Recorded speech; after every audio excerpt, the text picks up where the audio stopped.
You walk around this building, and everyone is so supportive and so excited about what is happening with the Fever. The biggest star in basketball is facing a crisis that could define her entire career, and it's not happening on the court under the bright lights of a sold-out arena. It's a silent war being waged behind the scenes, a conflict of trust and philosophy that has now forced the hand of the Indiana Fever's front office and led to a shocking ultimatum that nobody in the sports world saw coming. For weeks, the world has watched Caitlin Clark navigate the brutal, unforgiving transition to the WNBA. The physicality, the constant defensive pressure, music, the immense weight of a franchise, and arguably the future of the league resting squarely on her shoulders. It was all part of the expected narrative. She was supposed to be the savior, the phenom who would elevate the game to new heights. But the real story, the one that insiders and sources close to the team are whispering about, is far more complicated music and far more dangerous to her legacy. It's a story about trust, on-court chemistry, and a rookie teammate who has become the unwilling, silent centerpiece of a franchise-altering power struggle. The pressure inside the Gainbridge Fieldhouse was suffocating, a palpable music tension that you could feel through the screen. Another crucial game was slipping through the Fever's fingers, and you could see the raw frustration etched all over Caitlin Clark's face. She was driving into a wall of defenders, dishing to teammates who weren't ready for the pass and desperately trying to create opportunities out of thin air. But the floor felt like it was shrinking with every possession. Defenses were collapsing on her with a suffocating, brutal intensity, employing schemes like the box and one, a strategy rarely seen at the professional level, but devastatingly effective against a team with one primary threat. They were daring, practically begging anyone else on the Fever to make a play. It was a scene that had become painfully, agonizingly familiar for Fever fans and for Clark herself. The team needed a spark, a pressure release valve to open up the court and give their superstar the precious inches of breathing room she thrives on. Yet, sitting on the bench, watching this strategic suffocation unfold, was the one player who was specifically recruited for that exact music purpose. And as the final buzzer sounded on another gut-wrenching loss, the questions began to shift from the team's X's and O's to a far more personal and explosive question. Why wasn't Caitlin Clark playing with Justine Pissott? The name Justine Pissott might not carry the same global recognition as Caitlin Clark's, but within the highly specialized world of basketball scouting, she's known for one elite game-changing skill, her lethal three-point shot. Recruited as a high-profile transfer, Pissott was brought to the Indiana Fever for a very specific non-negotiable reason. She is a floor spacer of the highest order, a designated sharpshooter whose entire purpose on the court is to camp out behind the arc and make music. Defenses pay a heavy price for focusing too much attention on superstars like Clark and Aaliyah Boston. In basketball theory, she is the perfect complementary puzzle piece. Her mere presence on the court should by design create wider, more inviting lanes for Clark to drive and make it strategically impossible for opponents to double-team her without giving up an open high-percentage shot. She is in essence the key to unlocking the full terrifying potential of Caitlin's offensive genius in the WNBA. The front office saw it when they acquired her. The coaches saw it when they drew up their plays, and every analyst across the league saw it when they broke down the Fever's roster.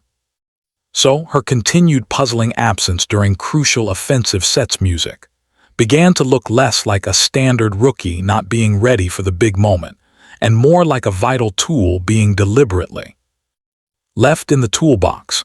This was no longer just a simple coaching decision or a matter of rookie development. It was a profound mystery that was starting to fuel rampant speculation and point toward a deeper, more unsettling issue festering within the team's core dynamics. And the truth behind why she was sitting on the bench, unused and unseen, was far more shocking and politically charged than anyone could have possibly imagined. What started as quiet, isolated murmurs in the locker room soon grew into a persistent, undeniable chorus of whispers that something was fundamentally off within the team. The on-court chemistry, especially between the monumental rookie Clark and some of the newer or less established players, felt disjointed and awkward. It lacked the fluid, almost telepathic connection that championship teams are built on. Sources close to the team, speaking on the condition of anonymity, began to suggest that the glaring issue wasn't about a lack of talent, but a critical lack of trust. The rumor mill churned, with stories of practice sessions where the ball movement seemed to predictably favor familiar veteran teammates, and of a subtle but growing disconnect between the team's superstar and the role players specifically brought in to support her.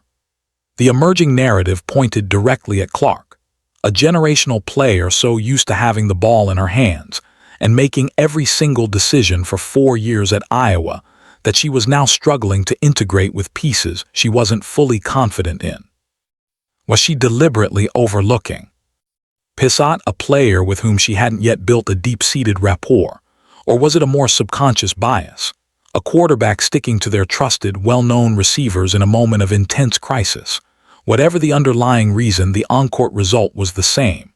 The team's offense was becoming predictable, stagnant, and easy to defend. The glaring lack of synergy was becoming a significant liability. Music, and in the cutthroat, results-driven world of professional sports, liabilities are handled swiftly and decisively by the people at the very top. The situation was rapidly escalating beyond a simple rookie adjustment period. It was becoming a full-blown problem, a foundational crack in the franchise's future, and a very powerful, legendary figure was about to step in to solve it her way. That legendary figure is Lynn Dunn, the general manager and senior advisor for the Indiana Fever. To truly understand the gravity and weight of what happened next, you have to understand exactly who Lynn Dunn is. She isn't just another front office executive in a suit. She's a basketball legend, a titan of the sport. She is a Hall of Fame coach with a championship ring from her time coaching this very franchise in 2012, and a reputation forged in decades of tough, decisive, no-nonsense leadership. Dunn is a product of an old school of thought where the logo on the front of the jersey comes first, second, and third. Individual accolades, personal preferences, and even superstar status mean very little to her if the team isn't winning. She has seen it all, from managing the most demanding superstar egos to building championship rosters from the ground up with overlooked and undervalued players. Her philosophy is brutally, beautifully simple. You either contribute to the solution or you are a part of the problem. And she has absolutely zero patience for locker room drama or on-court chemistry issues that stem from anything other than maximum collective effort. Music, as she watched her team struggle, as she saw the stagnant offense, music, and as she heard the whispers growing louder from inside her own organization, she recognized the dangerous signs of a fracture. It was a deep, unsettling crack in the very foundation she was meticulously trying to build around Clark. And Lynn Dunn was not about to let her billion-old franchise crumble before it even had a chance to be built. She decided it was time for a direct intervention, and it was going to be swift, brutally direct, and completely unforgettable. The meeting was said to have taken place behind a closed, unmarked door in the depths of the arena, far from the prying eyes and sensitive ears of the media. It was just Lynn Dunn and Caitlin Music, Clark. No coaches, no agents, no public relations staff, no buffers. The atmosphere was reportedly icy and thick with tension. Dunn, with her decades of experience and an unblinking, unwavering resolve, didn't waste a single second music with pleasantries. She laid out the situation in stark, unambiguous terms. She spoke of the team's immense potential, the city's unprecedented excitement, and the massive financial and strategic investment the franchise had made in building a winner around its new cornerstone. Then, with surgical precision, she got to the heart of the matter. According to sources who were later briefed on the intense exchange, Dunn revealed the ultimatum. It wasn't a crude threat of being traded or benched. That would be insane and counterproductive. It was something far more psychologically potent and profound. She allegedly told Clark that the era of her having to do everything herself, The one-woman show from her college days was officially over. She had dangerous weapons sitting on the bench, specifically sharpshooters like Piss, who were brought in for the sole purpose of making her job easier and the team more dangerous. The directive was crystal clear. You will make it work. You will use every single asset this team gives you, or we will be forced to reevaluate the assets we have around. The unspoken message behind those words was chilling and absolute. If Clark couldn't, or worse, wouldn't integrate with the pieces provided by the front office, then the front office would have no choice but to find other pieces. It was a direct, powerful challenge to her leadership and her ability to elevate the entire team, not just her own incredible stat line. The choice was now hers. Evolve into the complete leader the franchise needed her to be, or remain a brilliant solo act on. A perpetually losing team. The ball was now, quite literally and figuratively, in Clark's court. In the days immediately following the reported closed-door meeting, the change was subtle but undeniably present. Observers at team practices noted music, a palpable shift in the team's energy and focus. The ball, which had often stuck in one or two players' hands, seemed to move more freely, touching more hands during offensive drills with a renewed sense of purpose. Clark, while still her intensely competitive self, appeared more focused on deliberate integration and team building. There were credible reports of her staying late after practice, running extra drills, specifically with Pissott and other bench players, working tirelessly on timing, spacing, and building that crucial unspoken on-court trust. During her media sessions, the typically candid, open, and sometimes fiery Clark seemed more guarded and measured. When asked about team chemistry or her connection with new teammates, her answers became more diplomatic, filled with carefully chosen team-first platitudes. She spoke about building trust every day and getting everyone on the same page. For a player who famously wears her heart on her sleeve, this new, more corporate and polished language was a massive red flag for many veteran reporters. It was the language of someone who had been given a clear, serious, and careering directive from the highest level of power. Then came the next game, the first public test. Fans, analysts, and likely the entire WNBA front office watched with eagle eyes. Would Piss see meaningful minutes in the first half? And if she did, would Clark actively look for her? The first time Pissott checked into the game, a collective breath was held by everyone in the arena. The answer to those questions would reveal everything music, about whether the ultimatum had been truly received, and more importantly what it music meant for the future of the Indiana Fever. The tension was no longer just about winning a basketball game.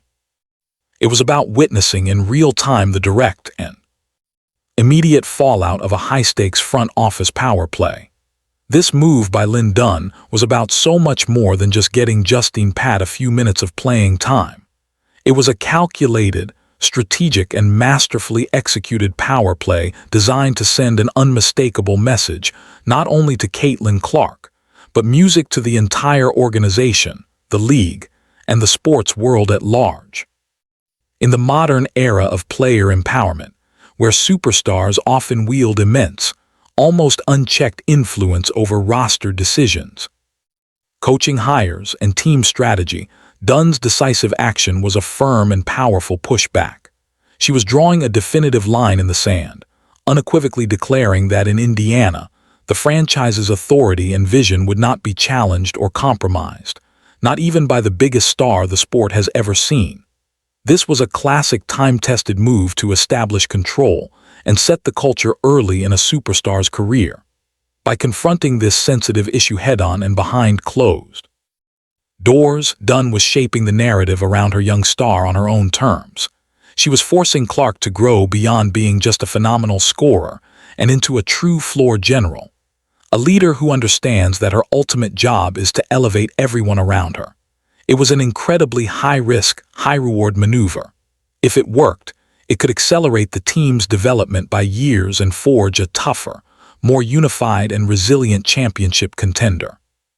If it backfired, it could create a toxic, irreparable rift between the star player and the front office, a disastrous dynamic that has derailed countless promising teams throughout sports history. Music Dunn was betting that Clark, the ultimate competitor, would respond to the challenge with maturity and determination. She was betting that a fire had been lit under her, a fire that would either forge a legend or expose a fatal flaw. The entire WNBA was now watching, waiting to see which it would be. The dust from this internal explosion is far from settled, and the aftershocks are still being felt. Lynn Dunn's ultimatum has fundamentally altered the trajectory of the Indiana Fever season and music, perhaps the entire Caitlin Clark era. A clear, unassailable message has been sent from the top down. Winning comes before everything music, and no single player, no matter how popular or talented, is exempt from that. Ruthless singular pursuit. The immediate future now hinges entirely on Clark's response. Will she embrace this immense challenge and evolve into the kind of transcendent leader who can carry a team to a championship by trusting and empowering every player on her roster? Or will the immense pressure from her own front office create a fracture that can't be repaired, leading to a future of discontent and what-ifs? This is the true ultimate test of her greatness. It's no longer just about her incredible once-in-a-generation talent with a basketball. It's about her ability to navigate the complex, high-stakes politics of professional sports and the burdens of leadership. The choice she makes next, the player she decides to become in the wake of this crisis, won't just determine the fate of one game or one season. It will define her entire legacy and finally answer the ultimate question that hangs over her young career. Is Caitlin Clark a superstar or is she a champion? The whole world is waiting for the answer, leading to a future of discontent and what if. This is the true ultimate test of her greatness. It's no longer just about her incredible once-in-a-generation talent with a basketball. It's about her ability to navigate the complex, high-stakes politics of professional sports and the burdens of leadership. The choice she makes next, the player she decides to become in the wake of this crisis, won't just determine the fate of one